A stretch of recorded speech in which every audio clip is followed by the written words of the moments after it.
And now, live from the Christian Bible Baptist Church studio, your favorite noontime show, The Baptist Lunch, hosted by Pastor Gil Lorena.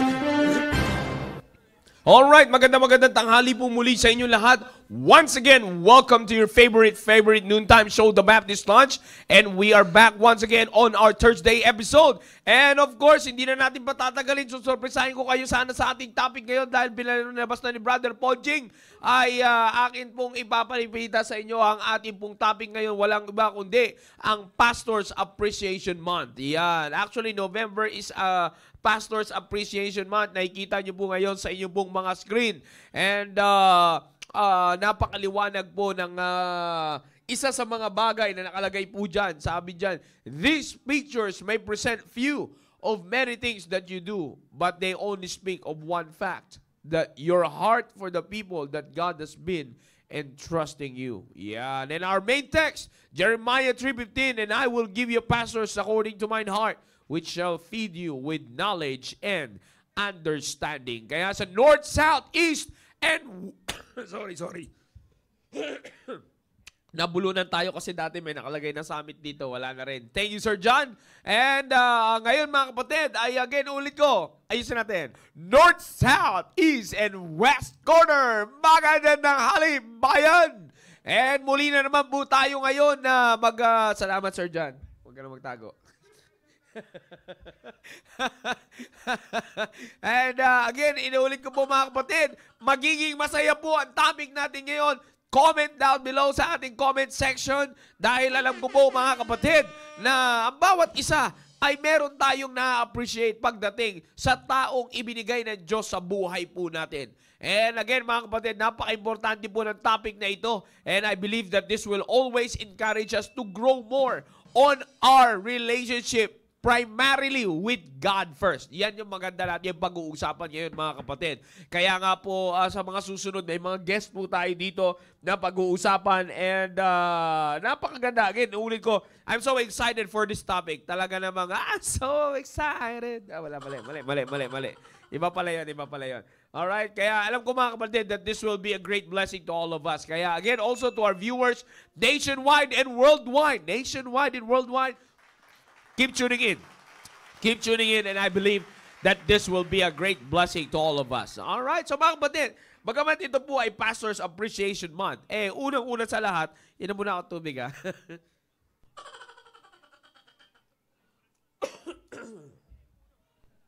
All right, so ngayon mga kapatid, ay sa Pastor's Appreciation Month, mga kapatid, dapat nating makita po sa bagay po na ito as a church family how we should appreciate the man of God.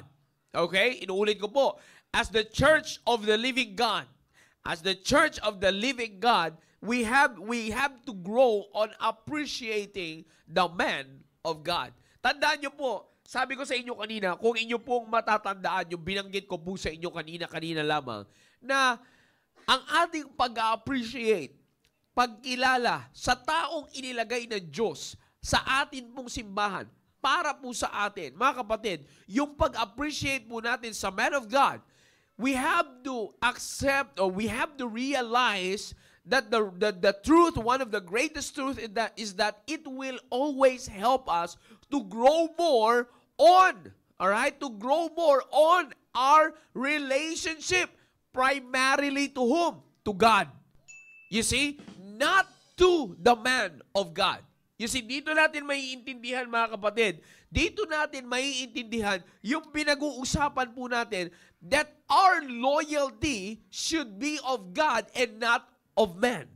Dito natin maiintindihan as we talk about the man of God, ilalagay po natin sa isipan natin dito mga kapatid, na sa bagay po na ito mga kapatid, ito mas lalong magpapalapit sa atin sa Diyos. Alam nyo po, let me start it first by giving you the illustration.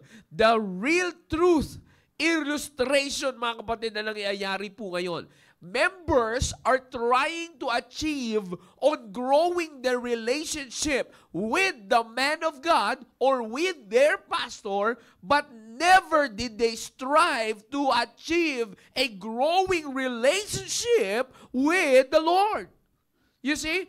Yan po yung makikita natin, mga kapatid. Again, inuulit ko, by the way, naalala ko lang kanina, ay medyo nag-iba yung timbre ng boses ko. Pagaling ka, Brother Jingoy. Yan. And nakita ko yung may please prayers for you and your family. Ay, parang nawala. Anyways, again, inuulit ko po, mga kapatid, no? Alam nyo, ganyan na nangyayari, mga kapatid. You see, we are trying to get closer to the pastor, and we're striving hard, we're doing things to be more closer to the pastor rather than being closer to God. Nang hindi po natin nakikita, mga kapatid, na dapat sa ginagawa po natin na ating pagkakaroon ng malapit na relasyon sa Diyos, ito lamang, malapit na relasyon sa ating pong pastor, it should always speaks it should always speaks about our relationship with the Lord. You see? Ulitin ko po, Tagalogin ko, mga kapatid. Maganda po na maging maliwanag po sa bawat isa po sa atin po ito. Ano po? Most of the time, sabi ko nga po sa inyo, pinagsusumikapan natin maging malapit sa pastor. Is that wrong? No, I don't have anything against that. Wala namang sinabi ang Bible against that. In fact, that is a good thing. Pero, dapat yaan ay manifestation ng iyong growing relationship with the Lord. Because it will be a hypocrite kind of living kung malapit ka sa pastor at malayo ka sa Diyos. Hindi po natin, ito na po, ibabagsak ko na po, ilalaglag ko na po at ipupukpuk ko na. Ang isang katotohanan dapat nating matandaan, itatak sa ating isipan. Ano po yun? You see, kung mahal mo ang pagmamahal sa Diyos, ay hindi mo maihiwalay sa pagmamahal sa pastor. Ulitin ko, kung mahal mo ang Diyos, hindi pwedeng hindi mo mahalin ang pastor. At kung mahal mo rin ang pastor, dapat yan ay magpapakita sa mga taong nakapaligid sa iyo na ganun mo kamahal ang Diyos. But the saddest truth is that ito ang Diyos, higher than God, higher than God. Ito ang Diyos, higher than the pastor, but we tend to focus on the pastor rather than God. Kaya nga nagkakaproblema tayo minsan. Ang mga members ay nagkakaroon ng problema. Alright, balik muna tayo sa pundasyon natin. Okay, Jeremiah chapter 3, verse number 15. And I will give you pastors according to mine heart, which shall feed you with what? Knowledge and understanding. Okay, dapat maging maliwanag po sa atin ang talata po na ito. Okay? Dapat lahat ng ginagawa natin sa simbahan, lahat ng ginagawa natin para sa pastor natin, dapat maididikit mo yan sa Biblia. Dahil kung yan ay hindi mo makita sa salita ng Diyos, hindi mo yan, mga kapatid, kailanman, hindi mo masasabi yan kailanman na yan ay tamang pag-appreciate sa man of God. Okay? So, basahin natin ulit. Ha? Masaya to, mga kapatid. Kasi alam nyo po, sa totoo lang, magaling manlinlang ang dyablo sa bagay po na ito. Realidad po itong pinag-uusapan natin. Dapat makita natin na ang Pastor's Appreciation Month ay hindi lamang to sa bastang mag-celebrate tayo. Oh, I'm very glad. Lalo na sa atin, dito sa church natin, I'm very glad that Pastor Hill is my pastor and ganito, ganyan. So, naniniwala ka sa turo niya sa tithings. Okay, ano lang yan, pahapyaw lang yan. Mamaya na tayo tutuloy dyan sa mga susunod na pag-aaral kasi baka hindi na kayo manood. Okay? So, tuloy po tayo dito. So, ito pa nga lang, 58 na kasi kala nila. Pero pag thy will be done to, 100 na kagad. Yan sinasabi sa inyo. Sala pa nga ang relasyon sa pastor, magiging pagrelasyon kayo sa iba. Boom! Joke lang yon. Okay, Jeremiah 3:15. And I will give you pastors according to mine heart. Okay, isa-isayin natin. And I will give you pastors according to mine heart. Okay? Maganda po ito. Maganda itong series po na ito eh. Now, ang sabi ng Diyos, bibigyan ko kayo ng pastor, okay? Pastor here is in small letter P, which means under shepherd. Okay? Now, tinan niyo po ha. And I will give you pastors according to mine heart. Yung pagbibigay sa atin ng Diyos, ng pastor, ay naayon saan? Sa puso ng Diyos. Okay? Inuulit ko mga kapatid. Yung pagkakaroon, yung pagbigay ng Panginoon ng pastor, ng Diyos ng pastor dito, is that para saan?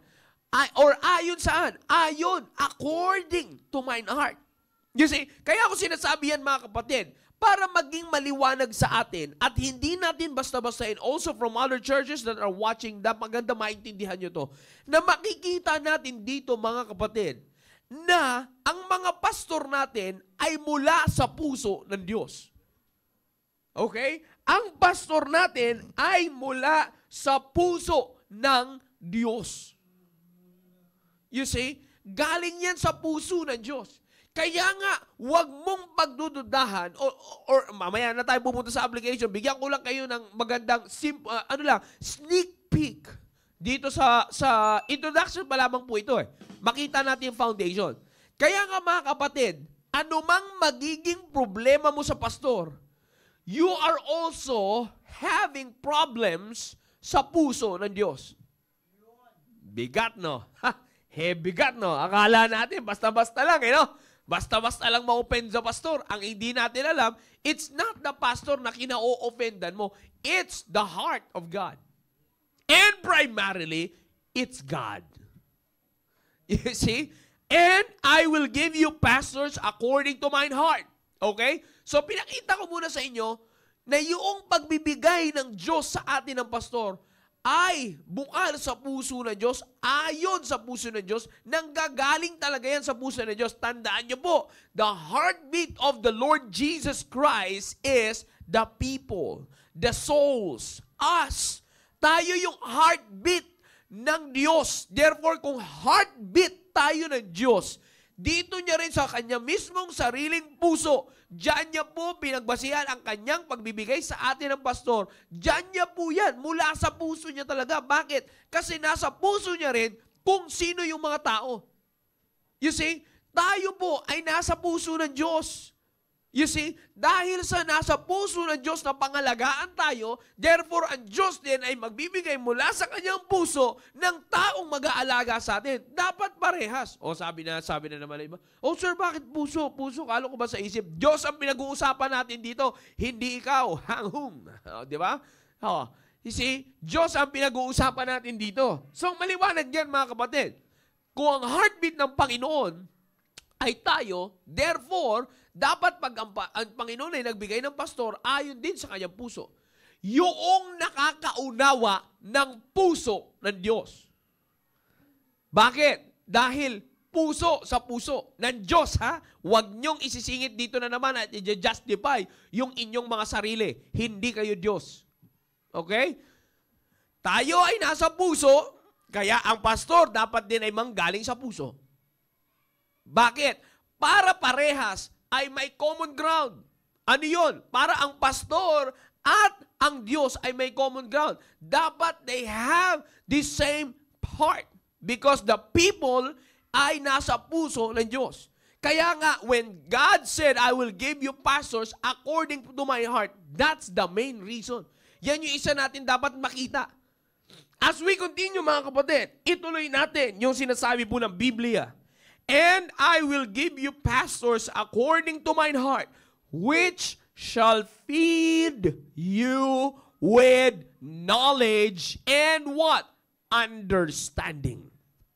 Now, we will see the primary job of the pastor. Ano yun? To feed us with knowledge and what? Understanding. Ito, napakaganda nito mga kapatid. Sabi ko po sa inyo, isa ito sa pinaka importante mga kapatid, na maunawaan natin para alam natin kung ano ang trabaho ng pastor sa buhay po natin. You see, if we do really appreciate the pastor, we should appreciate first his job to us. Sabi ko nga po sa inyo kanina mga kapatid, nakatuon tayo sa pagkakaroon ng maayos na relasyon sa pastor, walang masama. Nagiging hindi lang siya maganda in a way na sa personality na tayo. You see, nakatuon ng pansin at sa person na tayo nag-appreciate and not the job. Hello? You see? Ano ang purpose? Bakit tayo binigyan ng Panginoon, ng pastor mula sa kanyang puso? To feed us with knowledge and what? Understanding. Okay. Therefore, if we do appreciate the pastor, we should appreciate first his what? His job. His ministry. Which is to feed us with knowledge and what? Understanding. Hindi pa natin hinihimay-himay yung pag-feed na yan. Nasa New Testament yan. Now, kaya ako sinasabi yan sa inyo mga kapatid, because para dito pa lang, makikita na natin, hindi dapat tayo primarily, nagkakaroon ng close relationship sa pastor because of his personality. Tandaan natin mga kapatid, that pastor is a church office. It's not about personality. It's about the office. It's about the job. Kahit sino pwedeng, kung basta niloob ng Diyos, kahit sino ay pwedeng maging pastor. Ayon sa kalooban at ayon sa puso ng Diyos. Ang ibig ko lang sabihin mga kapatid, halimbawa lamang po, may isang tao, halimbawang hindi si Pastor Hill mga kapatid. You see, pag ang Diyos, kahit na hindi si Pastor Hill, kahit sino pang tao mga kapatid, ay sinabi ng Diyos na yan ang magpapastor, yan ilalagay niyang pastor doon sa simbahan, kaya hindi tayo dapat i-strive to appreciate the personality of the person, because without the pastoral job, the person is what? Nothing. Inuulit ko mga kapatid. I hope maging maliwanag po ito. Inuulit ko. Ulitin natin. Rewind. Rewind eh. Okay? Ano ba yung makikita natin? Minsan, sabi nga namimili tayo ng pastor. Yun. May mga kaso na naririnig natin, namimili ng pastor, ay gusto ko si ganito, kaya may church hopping members kasi pagka na-open sa pastor, buti pa ito si pastor na ganito, buti pa yung pastor na ganito, sumasalo ng kasalanan, buti pa yung ganito, ganyan. So, ano makikita natin mga kapatid? Nakatuon sa personality. Members, tayo po mga kapatid, hindi dapat tayo magtuon sa personality ng pastor. Because tandaan nyo, ang personality ng pastor is still a sinner. Sabi nga ni Pastor Hill sa kanyang sarili na sinasabi natin dito, tao pa rin si Pastor Hill. You see, tao pa rin po si Pastor Hill. Pero, yun nga sinasabi ko sa inyo kanya sa inyo po mga kapatid, members to members tayo nag-uusap ngayon. And by the grace of God, as a preacher, ako po'y nagsasalita sa inyo in the light of God's Word, na what we should appreciate first, particularly, dito na tayo sa ating pong pastor, kay Pastor Hill. Kung pumunta tayo kay Pastor Hill, kung kay Pastor Hill, ang primary appreciated dapat natin ay yung ginagawa niyang trabaho sa atin. Because ako na po nagsasabi sa inyo that He doesn't care if you, marami po sa inyo mga kapag-testify, He doesn't care if you appreciate His personality, pero hindi mo naman ina-appreciate yung trabaho niya sa buhay mo. That's yours. Sa'yo na yan. You see? No? Bakit? Because what's important in the pastor is his office, not his personality. Because may trabaho siya Ibinigay siya to what? Not to display his personality. Hindi po yan ang trabaho ng pastor. Ano po ang trabaho ng pastor? to feed us with knowledge and understanding.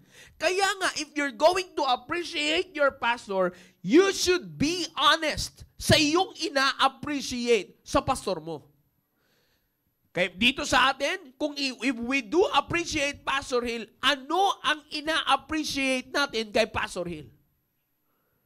You see? Baka mamaya may lalabas sa atin, o kayo dyan, kung mayroon man, kung meron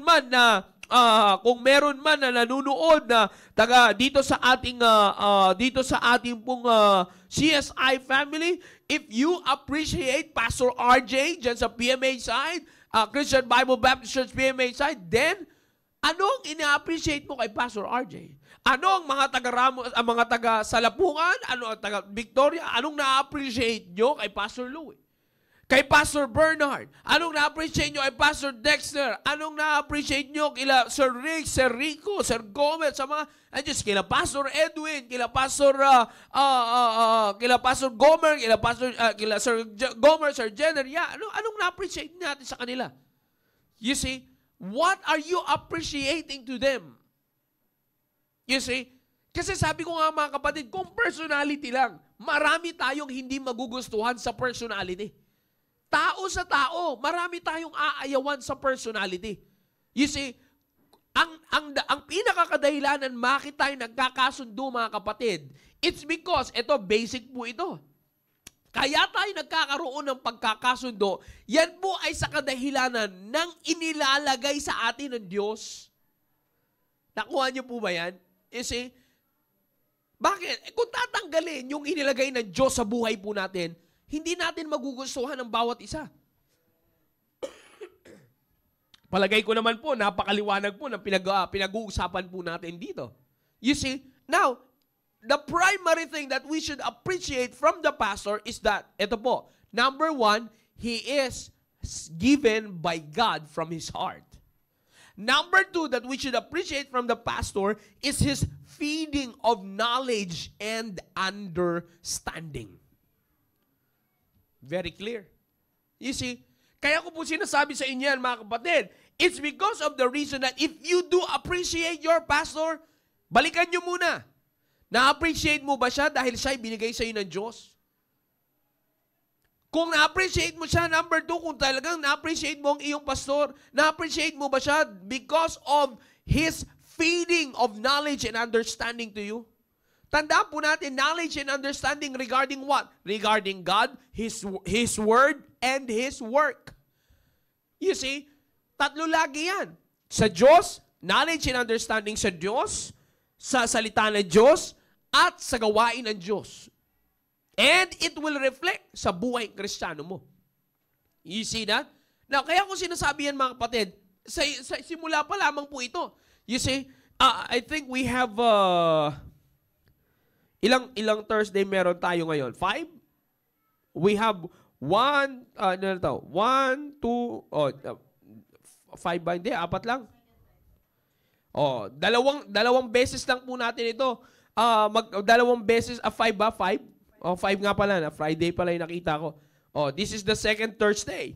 You see? So, ibig ko lang sabihin mga kapatid, akalain nyo po yan, kung titingnan nyo mga kapatid, ito the whole thing, wala muna tayo ditong thy will be done.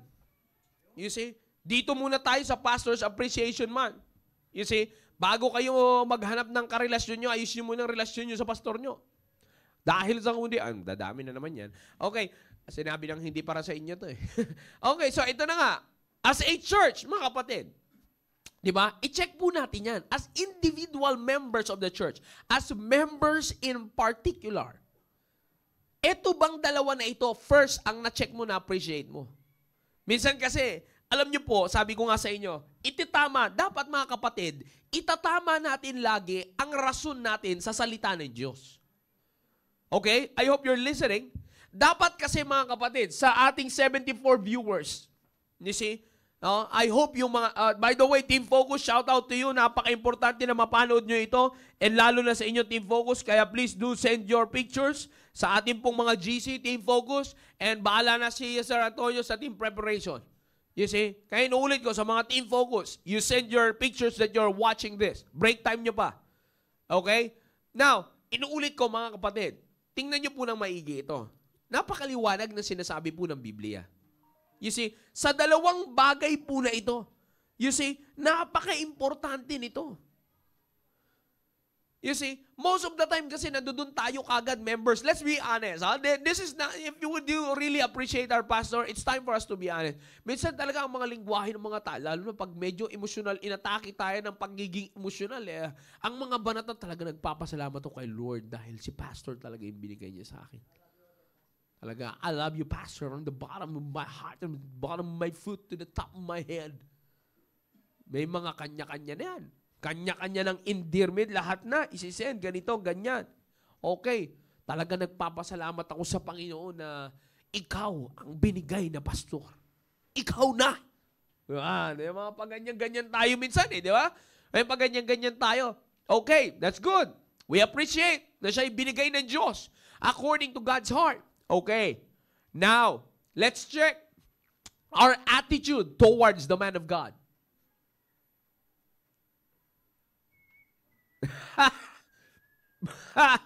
Okay? Maliwanag na po ito. Okay? Ang puso mo ba in line sa puso ng pastor na pinadala ng Diyos mula sa kanyang puso? You see, inuulit ko. Puso to puso to puso. Puso ng Diyos, puso ng pastor, pagdating kaya sa puso mo. You see? Kaya nga sabi ko nga, sa lahat ng aspeto po ito. You see, sa lahat ng aspeto ito. Bakit dapat yung puso ko inline sa puso ng pastor? Kasi yung puso ng pastor, dapat naka-inline yan dahil siya ay nagmula sa puso ng Diyos. Biblically wise, that's how it should be. And evidently wise in our church, brethren, kitang-kita nyo naman. You see, latagan nyo ako ng ebidensya kung si Pastor Hill, I'm not saying this because I'm his son. As a member, latag tayo ng ebidensya kung masasabi natin na ang puso ni Pastor Hill ay hindi in line sa puso ng Diyos. Comment nyo kagad dyan para ma-block na kayo. Ay, joke lang. Hindi, comment nyo po dyan. Di ba? Wala kayong maisusulat. Nasaan siya ngayon? Anong tinatrabaho niya ngayon? Anong nasa puso niya ngayon? Bakit siya nandoon sa trabaho na yun? Bakit? Para sa atin. Para sa mga susunod pa na henerasyon ng ating simbahan. You see? Yan ang sinasabi ko. Ang tanong, no. Yung puso ba na yan ng pastor natin, na-appreciate mo? If you do appreciate that, then dapat parehas ang puso mo. Maliwanag naman siguro mga kapatid, ang ating pinag-uusapan dito, bagamat hindi ang bawat isa, I hope kung kayo ay nanonood ngayon, you see? Kung kayo ay nanonood ngayon, ay makakapag-amen kayo dyan. You see? Now, let's define, mga kapatid. Let's go to the definition. What is appreciation? Okay? Maganda maintindihan po natin ito, mga kapatid. You see? What is appreciation? Appreciation is a feeling or expression of admiration, approval, and gratitude. Okay? Yan po yan. And not only that, it is also an increase in value. Okay? And another meaning of that na dapat na makita po natin dito mga kapatid, okay, is a feeling of great approval and liking. Okay? And the last thing na pwede ko po maibigay po sa inyo sa pagkakataon po na ito mga kapatid regarding that meaning of appreciation na dapat na makita natin dito mga kapatid is appreciation is acknowledgement. Okay? It is acknowledgement of what? It is an acknowledgement of having received something good from another. Okay? So ano po yung nare-receive natin sa pastor natin? It's what? Knowledge and understanding. You see, kaya ko po sinasabi at binibigay sa inyo ang meaning po na ito para maging maliwanag po sa atin. Your appreciation is your expression of your approval. You see, and to your liking. And if there is something, mga kapatid, going to the reality of life, Pagdating sa mga nagugustuhan po natin, pagdating sa mga na-appreciate po natin, mga kapatid, we value it. You see, parang katulad niya, may magre-regalo po sa inyo. Pag nagregalo po kayo, halimbawa magregalo po kayo, i-value nyo po yun. Ano pong gagawin nyo to show your value to it? Pangahawakan mo yun. Ikikip mo yun. Aalagaan mo yun. Bakit? Binigay sa'yo eh. Valuable para sa'yo yung binigay sa'yo. You see? Now, punta tayo ngayon sa pastor ulit. If you do appreciate, you see, your pastor, sabi ko nga sa inyo, yung puso ng pastor, parehas ba ng puso mo? You see? And then the next, do you acknowledge yung ibinibigay niya sa'yo? Ano yung binibigay niya sa'yo? Sinabi ko po sa inyo kanina, ang binibigay is what? Yung knowledge and understanding. Now, do you acknowledge the knowledge and understanding na ibinibigay sa iyo ng pastor mo? You see? Okay. Madali lang tayong mag-yes. Yes naman. Hindi naman pwedeng hindi ma-acknowledge yun. Okay. Asan po ang ating ebidensya? Tignan nyo, bumababa na kanina, 76, 74, 71 na lang. You see? Mahirap na ito. Kung kailan Pastor's Appreciation Month, doon pa kayo na-open. You see? It's an evidence, mga kapatid, na ang puso natin ay hindi in line sa puso ng pastor. You see? Now, kaya ko po sinasabi, if we do acknowledge what he is giving to us, what your pastor is giving to you, then are you keeping it? Do you value it? What's the next thing? Kung pinangahawakan mo yan at pinaninindigan mo yan, dahil valuable sa iyo yan, then, dapat makikita na ngayon sa kilos mo yan. Makikita na sa action mo ngayon yan. Sabi ko nga sa inyo, madali lang mag-appreciate through words, but appreciation through action. Haha! Diyan tayo nagkakaroon ng problema.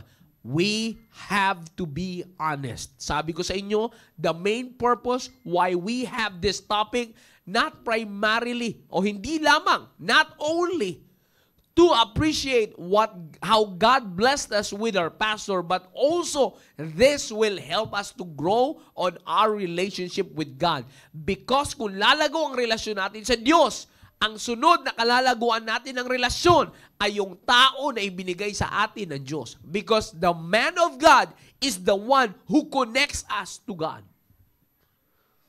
You see? May malaking role, may malaking part sa buhay natin, mga kapatid, na na ikinokonek tayo ng pastor natin. Saan? You see? Sa Diyos. Kaya ko po sinasabi yan sa bawat isa po sa atin, dahil napaka-importante po nito. Again, inuulit ko po, napaka-importante po nito. Most of the time, mga kapatid, nagkakaroon tayo ng failure. How we appreciate the pastor. You see? Introduction po ito. Punta tayo sa Bible. If you do really appreciate the pastor, sabi ko nga sa inyo, di ba? O, minsan, minsan, ako po, ganyan ako eh. Pagka may binibigay, halimbawa, may binigay sa akin, you say, pag binigay sa akin yan, shout out sa South Border family, pag may binibigay sila sa aking barong, sinusuot ko lagi yan, dinidisplay ko kagad dito yan sa Baptist Lunch, at saka sa Wednesday services natin, even sa Sunday services natin. You see, bakit? Ganun ko po i-appreciate yun. Pag ako parang naalala ko, shout out sa Excellent Esther Molay, salamat dun sa regalo niyong barong. Sabi ko nga kay Ma'am Macharina, picture tayo ma'am na sinuot ko. Bakit? That's how I appreciate what they gave me. You see, pinapakita ko in my actions how valuable it is for me. Now, punta tayo sa pastor natin ulit, mga kapatid. If we do really appreciate the pastor, then we have to make it sure na merong manifestation yung atin pong appreciation. Maliwanag po yan, mga kapatid. Because most of the time, we only know how to appreciate, but we don't know how to properly show the appreciation. Di po ba? Bakit po ganun na nangyayari, mga kapatid? It's because of the reason we're too emotional on the appreciation. Ito yung sinasabi ko sa inyo, mga kapatid. kahit sa pag-appreciate, gawin mo dito. Mahirap niyan. May iyak-iyak ka. Sabi ko nga, may paluha-luha pa tayo because normal, tao tayo. May emosyon tayo. Natutuwa. Nasasaktan. No overwhelm. Pero ganun pa man, mga kapatid, dapat, ang pinaka-importante sa lahat, nasa utak mo yung pag-appreciate mo. Kung tama yung puso mo, dapat laging nasa isip mo yung appreciation mo. Minsan, appreciated lang natin yung pastor pag birthday. Appreciated lang natin yung pastor pag special occasions. Pero pag dun na sa mga bagay na yung feeding of knowledge and understanding medyo taliwas na sa pamumuhay natin, nawawala na yung appreciation natin. Nawawala na yung appreciation natin. You see, kaya ko sinasabi yan, mga kapatid, para maging maliwanag po sa atin. We have to appreciate the pastor because he is given by God to us from his heart. Second, he is the one given by God to feed us with knowledge and understanding. You see? Now, if you do appreciate your pastor, sabi ko ulit, you be honest this afternoon or this noontime. Be honest within yourselves. Okay? Kung honest kayo sa inyong mga sarili, simple lang ang tanong ko po sa bawat isa po sa atin ngayon, mga kapatid, kung honest po kayo sa inyong pong mga sarili. Okay? Talaga bang na-appreciate niyo yung feeding of knowledge and understanding? Yes, sir, we do. Okay. Ipakita ninyo. Show it. Show it. Kasi introduction pa lamang po ito. Palalawakin pa natin yan sa mga susunod pa po nating Huwebes na pag-uusap. Dito lamang po sa The Baptist Lounge. You see? Na kaya ko po sinasabi yan sa bawat isa para makita natin, mga kapatid, that if we're going to attach ourselves with the man of God, we've got to be attached to him spiritually and not emotionally. We've got to be attached to our pastor biblically. You see? And not carnally.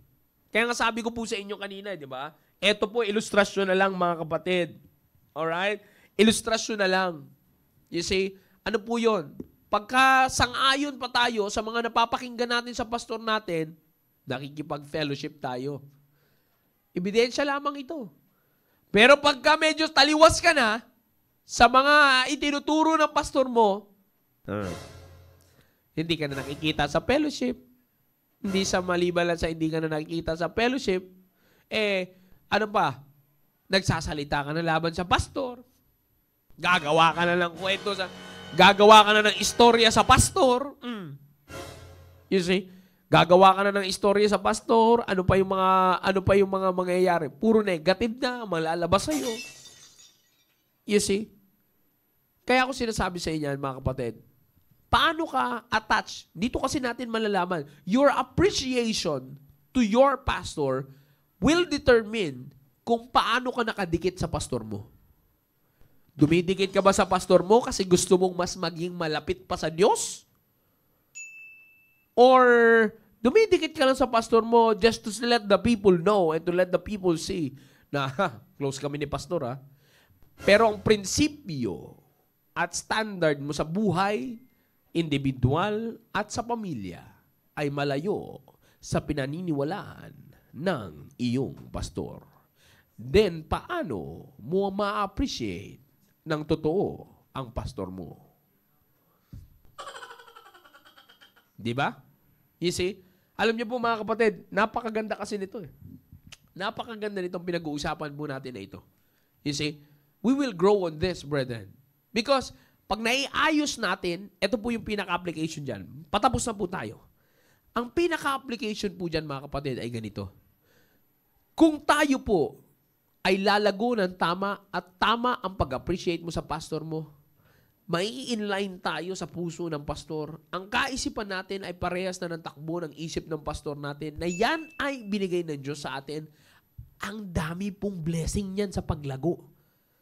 Gusto nyo po malaman kung ano yun? Magkita-kita tayo sa mga susunod na kabanata ng Pastor's Appreciation Month episode ng The Baptist Line. Haka! Yeah? You see? Marami po yan. I'm telling you, brethren. Inuulit ko po sa inyo, mga kapatid. Masaya pag tama ang connection mo sa pastor. Masaya not in a way na puro sabihin natin pagpapala or puro sweet words yung matatanggap mo. No. Because even the unsweetened words, pero punong-puno ng katotohanan, matatanggap mo kasi alam mong totoo yung mga salitang lumalabas sa pastor mo. Masakit man sa'yo, pero masaya kang tanggapin kasi alam mo na binigay ng Diyos yan para sa'yo. Masakit man sa'yo, pero masaya mong tatanggapin. Bakit alam mong knowledge and understanding ng Diyos ang ipinapakain sa'yo ng pastor mo. Sabi ko nga sa inyo, mga kapatid, dito natin masisiyasat kung totoo ka sa pastor mo. Dito natin masisiyasat kung totoo ka sa pastor mo. Dito natin malalaman kung ikaw ay hindi plastic sa pastor mo. Dito natin malalaman kung genuine ba ang pagmamahal mo sa pastor mo. If you do really appreciate your pastor, check it biblically. Biblically, it is very important. Sabi ko sa inyo kanina, dapat ang rason natin ay sumasang-ayon sa itinuturo ng salita ng Diyos. Brethren, again, sabi ko nga po sa inyo, tuloy-tuloy po natin ito. Tuloy-tuloy natin pag-usapan po ang mga bagay po na ito. Marami, just comment down below. Just yung mga sinasabi nyo, magbabasa ko ng mga 2 comment na maganda po dito.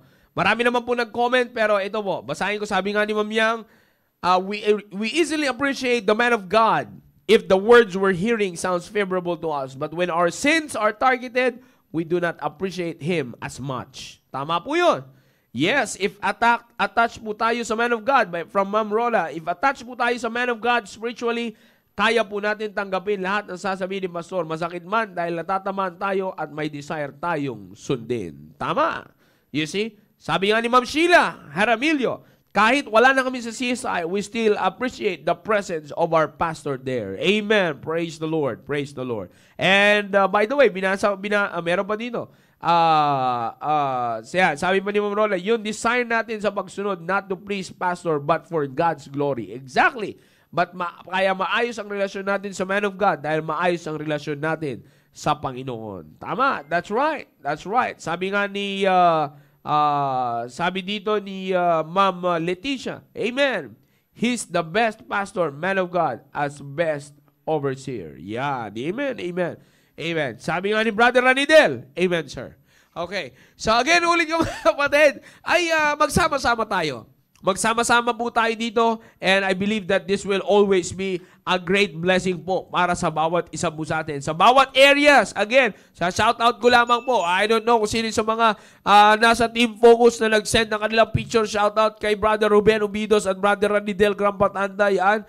At I do appreciate you. Yan, yan. And of course, kay Sister Rika May. Yan. Also, keep watching or thank you for watching, thank you for tuning in. And of course, sa area po namin, medyo nag-send sila. Yan, sila Brother Joshua, Brother Lance, and sila Sir Dennis, Sir Rene, and of course, si Ma'am Richelle Era, yan. And sa mga iba pa na nanonood ng Baptist Lunch, again, to all the areas, North, South, East, and West Corner. North, South, East, and West Corner. Maraming salamat for tuning in. And to our viewers nationwide and worldwide and to the CSI churches, thank you for tuning in. Sunod-sunod po ito. Buong Huwebes ng November is our Pastor's Appreciation Month episode. Yan po. Marami tayo. May mga next week, may guest na po ako dito. At sunod-sunod po yan. Na binigyan ko lamang po kayo ng introduction ngayon and then later on, sunod-sunod na po yung ating po pag-uusapan dito. Alright? So once again, brethren, ay magsama-sama po tayo sa paglago. Again, sa atin po dito, do not forget to involve to your area activities after this and also not only after this, so mag-imbita pa po tayo para sa darating po na linggo. Mabilis lang. Pagkatapos po nito, mamayang gabi, kitang-kita tayo ulit sa programa nating Staying Alive para sa mga Team Focus and after nyan, Friday na naman. Pag lumampas na yung malabas ng Kirby Show, yung programa nating The Kirby Show, linggo na naman. Pagkatapos ng linggo, activity ng PSS. Yung week na yan ay the Holy Week ng simbahan natin. After nyan, mga kapatid, ano na susunod? Ito na naman. Mga programa na naman natin, mga kapatid. After ng mga programa na naman natin, December na. Kaya nga, mga kapatid, inuulit ko, huwag natin papalampasin ang taon na ito na hindi tayo lumalago sa paggamit ng Diyos sa buhay po natin. Alright. Once again, brethren, thank you very much for tuning in. And again, Brother Johnny signing out sa programa nating The Baptist Lunch for our Pastor's Appreciation Month episode. And on top of all of this, lagi po namin sinasabing, to God be the glory. God bless you all and have a blessed Thursday afternoon.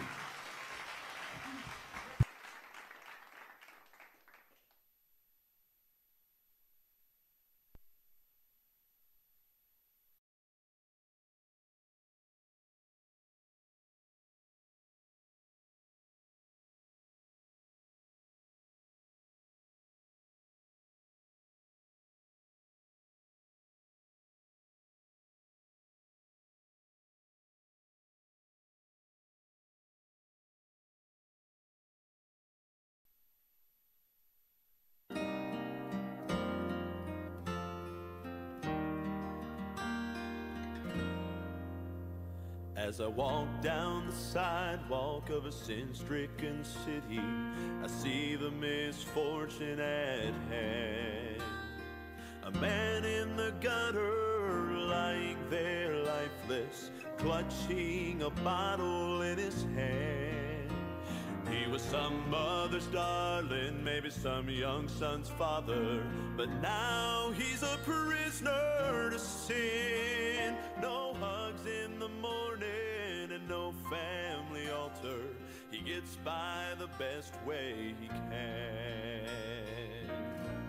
Thank God for the preacher who told me of Jesus, for I'd be a beggar if not for his grace.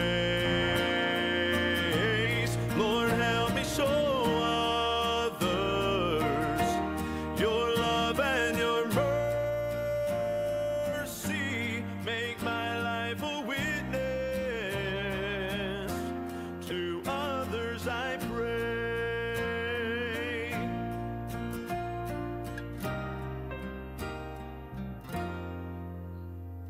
In a little white church house at an old tear-stained altar, a prayer for God's mercy was heard. Though his sins were many and his burdens heavy, he took the Lord at his word. Now the angels rejoiced as he was forgiven. Shouts filled the church house that day. I'll never get over that trip to the altar, for I was that sinner who prayed.